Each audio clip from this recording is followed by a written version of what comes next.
کبھی کبھی لوگوں کے مال میں تکلیف شروع ہو جاتی ہے، کاروبار بند ہونے لگتا ہے، روزگار کی کچھ نقصانات شروع ہو جاتے ہیں۔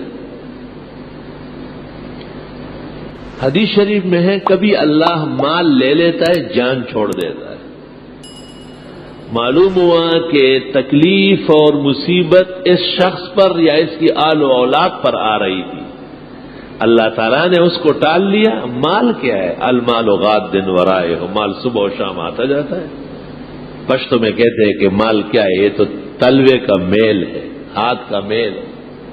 مال تو آتا جاتا ہے، زیادہ ہو یا کم ہو، انسان جب تک رہے گا کچھ نہ کچھ پاس رکھے گا، لیکن اس کی زندگی، اس کی اولاد، اس کے اعزاء، اس کے گھر بار کی عزت و شرف، اس کا باقی رہنا بہت ضروری ہے۔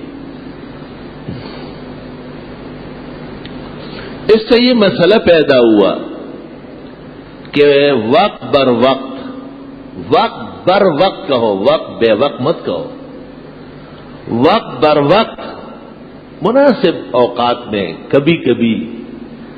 کبھی آپ کی ضرورت کے لیے، کبھی دین کی ضرورت کے لیے صدقات مالیہ کیا کرو، مال صدقہ کیا کرو۔ ان اللہ یامرکم ان تذبحوا بقرہ، اللہ تمہیں حکم دیتا ہے کہ گائے ذبح کرو۔ ایک مصیبت آئی تھی بنی اسرائیل کو،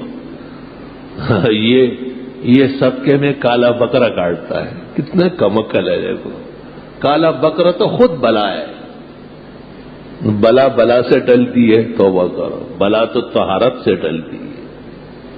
علماء کو چاہیے کہ خطبوں میں کہے کہ کالے رنگ کا تو قطن نہ کاٹے۔ اور ان کا کیا، یہ تو نیا مکان جب بناتے ہیں تو بکرا ذبح کر کے اس کا خون بنیادوں میں ڈال لیتے ہیں۔ تو میں پوچھتا پہلے تو یوں ہو کہ خون پاک ہے یا پلیت؟ تو گھر کی بنیادوں میں گھر کا خیر خواہ اور مالک خود کبھی نجاست ڈالتا ہے کہ آپ نے ڈالی؟ یہ پاک لوگوں کا کام تھا، یہ ناپاکوں کا کام کیا ہے آپ۔ اور آپ نے کس مقصد کے لیے ڈالا ہے؟ تاکہ اس گھر میں مصیبت و بلا نہ آئے، تو آپ نے تو اس کی بنیادوں میں خون ڈالا ہے۔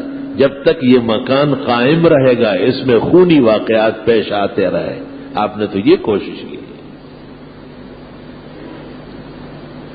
بے عقلی اور بے علمی بڑی بڑی آفات پیدا کرتی ہے، بڑی بڑی تباہیاں مچا لیتی ہے۔